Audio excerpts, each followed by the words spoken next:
The original plan was to actually put 6 in, so I've had to space him down just that little bit. 2 super duper custom sub boxes I put in the back of this thing.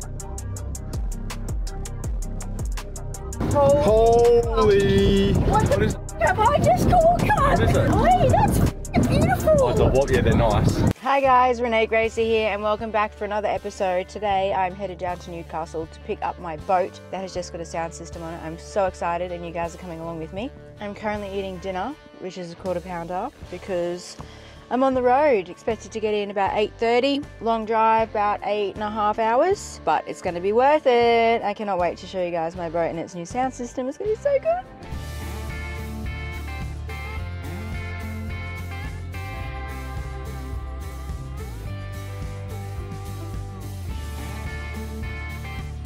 Okay, so have arrived. It's 8:30. It's pitch black. You can't see setting up the awning, setting up the rooftop tent, having a shower and going to bed. I will update you and show you what everything looks like tomorrow. I can't see anything because it's pitch black, but I can hear the waves crashing, which is going to make sure that I have a really good sleep, because who doesn't love listening to the waves crash? And there's a little bit of rain as well, so I won't have to play any rain music tonight either. So I will show you where we are tomorrow. As for now, signing off, and tomorrow is boat day. I'm so excited.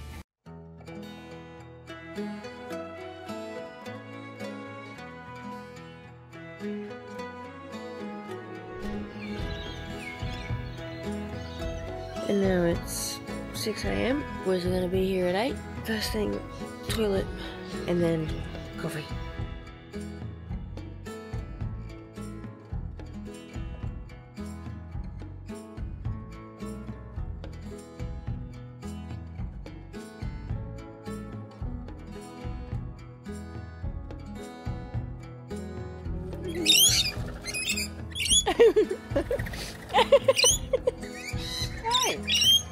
Hi. Okay, so packed up, ready to go to the boat ramp, which is just around the corner. Probably just gonna go get some ice, some waters, go to the servo quickly, and then meet the Nuclear boys at the boat ramp, which is literally a minute away, and hopefully go fishing today. It was meant to be 15 to 20 mil of rain today, but the weather has turned it on. They're saying it's going to turn in the Arvo, so we're going to try and do this nice and quickly, maybe get out on the water and give it a run and fish some new waters, which will be fun.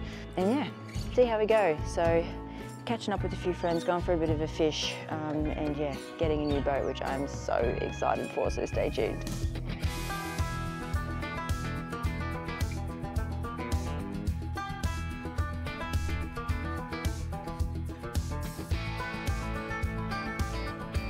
Alrighty, so we have Tim here from Tim's Towing, who is brave enough to bring the boat down. Tim was the guinea pig for its maiden voyage. I had not towed the boat, unfortunately, but it came down to Newcastle to get the sound system put in it. So Tim was brave enough, did the maiden voyage, first time on a big trip in his Ram, which is nice because I've got a Ram too. So all of the issues he encountered, he basically fixed for me when I towed on the way back. Tell us about your journey, what was it like towing the boat down, and a couple of things you encountered along the way. The boat itself towed quite well. As you said, the guinea pig for the boat cover, which we found out didn't pan out too well. Been a bit of a kite and snapping an aerial.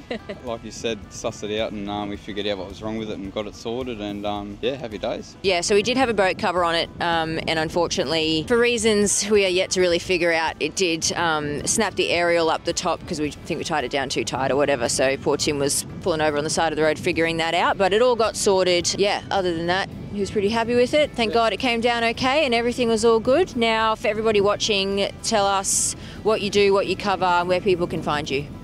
Tim's Towing and Transport is our company. Yeah, we tow everything, tilt trays, obviously anything behind the ute, cars, machinery, whatever we can get on the truck, yeah, so. I've seen you do some big trailers, like big hay bales and stuff as well, so you do that sort of stuff too? Yeah, we done a hay ray and run to Tyree the other week after all the floods up there, so yeah, that was something different we'd done, and yeah, whatever we can get on. Cool. Awesome. Tim's Towing, guys, thank you very much. Really appreciate you taking that first trip for me, and yeah, it makes it easier on the way back now. Yeah, thanks for trusting us anyway. No, thanks, I appreciate your time. No, awesome. Cool, thank you. Now we're going to move to the Ram. Alrighty guys, we are here with Scott and Nate from Nuclear Car Audio.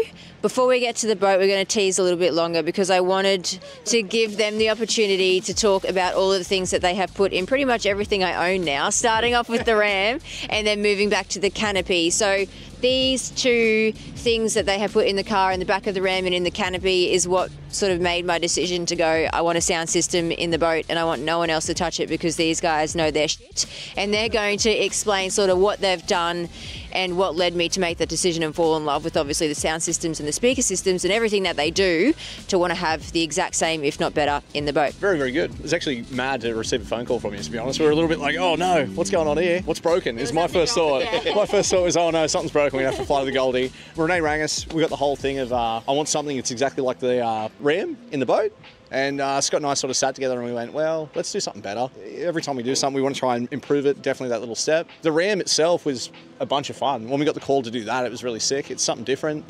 First sub box I've ever actually built inside of a Ram. I was panicking. You said about the dogs being in the back. Yeah. And I'm like, oh no. To be honest, that was my first thing when we pulled up. I'm like, I wonder how that fared up with the dogs. So yeah, we've got, you've put 2 subs, 2 specs. So what exactly have you put in? I already had the Harman Kardon speakers in, so we didn't do any speaker upgrades, did we? No. We just did sub and an amp in the back of the Ram here. We put 2 twin 8-inch Zero Flex subs. They're 200 RMS a piece with a nice little 600 RMS amp underneath it, which is just up the front up there, just to give it a bit of spice, a little bit more spice for her. And then, yeah, at the front, Renee told me that she has some good road rage issues, and we added some massive horns, some train horns for her. When we were talking about things that I wanted and things that I would like, I literally asked the question just as a joke, saying, could you guys put a train horn in? And they said, absolutely. So they can do anything, as you're about to see. So we've got train horns, and then the subs. The Ram already came with great speakers, so that obviously helps, and now it's just amplified and even better. And then we moved to the canopy, which is, this is what really set me up to really wanting these guys to do the boat, because when I tell you, I cannot even explain, when I tell you the quality of these speakers is like fucked. That's the only way I can explain it. When you turn it up, it doesn't lose quality is the best way to explain it. So when you normally turn things up and things get loud and they've got bass and they've got sub, from my experience in the past, just anything audio, you generally lose the quality. 100%. Where this is like literally the complete opposite. It gets better and better and better and better the louder it goes up. It's crazy. You can hear it from hundreds and hundreds of meters away. Normally if we're camping, or we're just like the neighborhood DJ essentially, the quality of these speakers is absolutely amazing, and it blew me away. So talk through exactly what you put in the canopy setup here. This one, in all honesty, Scotty's the man for this part. Scotty knows his shit with the kicker speakers and the amplifiers and everything we used. Essentially, I just roll with the whole custom side of things with this. So Scott ended up picking up the Kicker Marine, 6.5-inch speakers. We went with the Kicker 10, and the amplifier we used, what amp did we use again? It was the tiny key, the little Kicker key amp. That's right. The little key amp was hidden away. Yeah. To provide basically a nice split between both 2 speakers and the sub.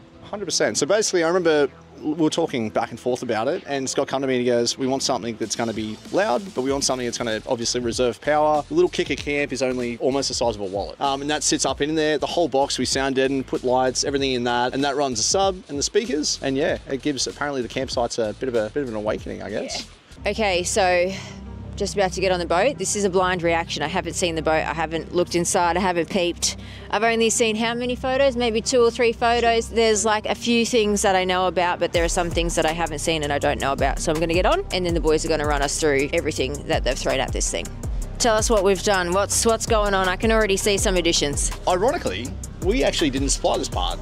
Renee had this part, the Fusion head deck, which is set up with zone 1, 2, and 3, which works perfect in a boat like this, or even a wake boat. So you can have your zone set, so you can have your front speakers loud, your bottom speakers quieter, louder, whatever you want to do. Really, really good deck, actually. Really decent deck. Yeah. Speaker-wise, we went with a set of 6.5-inch MB quartz, which the whole system is set up off MB quartz this time around. We went a little bit different. The specification speaker-wise though, do you know how many RMS they are, Scotty? 60 RMS per speaker. Plus the amplifier packing a punch, which has probably put more than 60 RMS up the guts of it. The original plan was to actually put 6 in, and Renee sort of talked us down a little bit on that. She was like, nah, don't think I want the 6. Too much, which is very rare for me to say. I thought it was going to be too much. To be fair, she was right. we got there after it. We're like, oh no, I'm so glad that we didn't put those in. But yeah, so speakers, we actually made they're 18mm speaker pods up here. So the roof cavity depth-wise was a little bit of an issue with this, so I've had to space him down just that little bit and cut the hole out for him as well. But yeah, they're all marine grade, all marine carpet, all that sort of stuff. Not many people build things like this anymore, which is good fun. We moved down to the next set of speakers, which we've got tucked up in the gunnels. Let me just do this. Oh, yep, that's even a better idea. Nice and tidy. The subs. We've got 2 super duper custom sub boxes I put in the back of this thing, which are all 18mm marine ply, and 3mm alloy as well, with a crap ton of sound deadening, Dacron, everything to try and make it work. Because we try to keep as much space as we could. Renee said that was a big thing. She needs the space for the fishing rods and everything else. And trying to keep something that's going to be super tight and dense and actually give that low base that we're chasing, so it's not all high punch that rattles absolutely everything loose. But my favourite part, and you told me space is a massive thing with this. Yes. Hold up, before you drop that. You're talking about the custom Side of this thing, you don't see it from what you're going to look at. That's the worst part. This, I didn't want to drill any holes in the boat. That was another big thing. No more holes. So all the holes that mount this is what I've used to mount the amp rack. I've had to get it's a 3.2mm alloy sheet. We've had to cut it, bend it, weld it. Like, it's been a lot of piddling around to get it in, but to get both amps up and in there. I feel like Nate was most excited for this out of everything that he did. Yeah. It was the first thing he messaged me about. The first thing he said is like, "You're not going to believe what I just built for the amps." He was very proud of himself. So yeah, one of the things that I sort of said to these guys, because I hadn't used the boat enough before I obviously sent the boat down to them, it was very difficult to sort of make calls on things. So we did have a little bit of back and forth, and that was the hardest part. I haven't been offshore with this enough. I haven't camped on it overnight.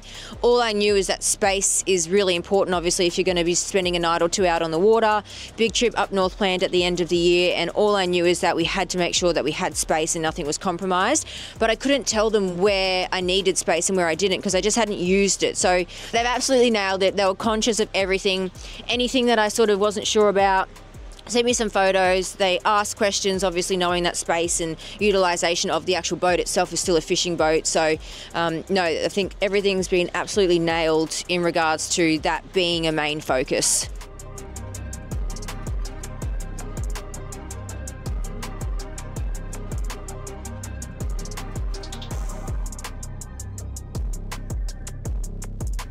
Quick roadside install. That's my best angle. I really caught you with your pants down, haven't I? So the dash cam is just getting installed. That's what they're doing now. Quick install at the boat ramp, and we'll be good to go. Shouldn't be too much longer. It's a nice quick install, and they are absolute legends for doing it on the floor at the boat ramp.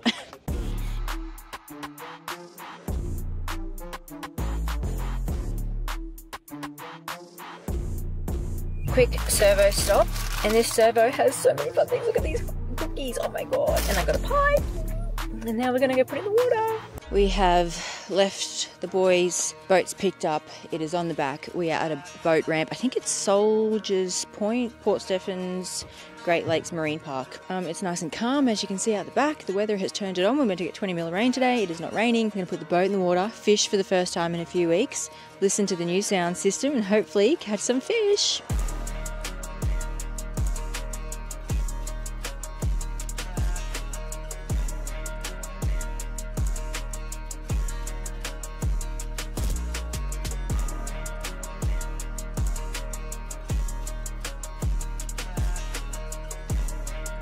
Holy! What is? Have I just caught that? What is it? Wind it, no.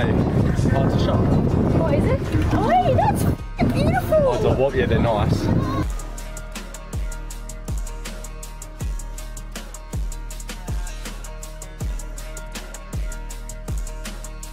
I'm on the board big time. 30cm snapper and about 7 fish. But yeah, there's no more big fish. It's windy, it's fucking cold, and if I catch another rock cod, I'm gonna lose my shit. So we're gonna go in and find somewhere a bit nicer, because I officially can't feel my toes and my fingers are about to go numb as well, so.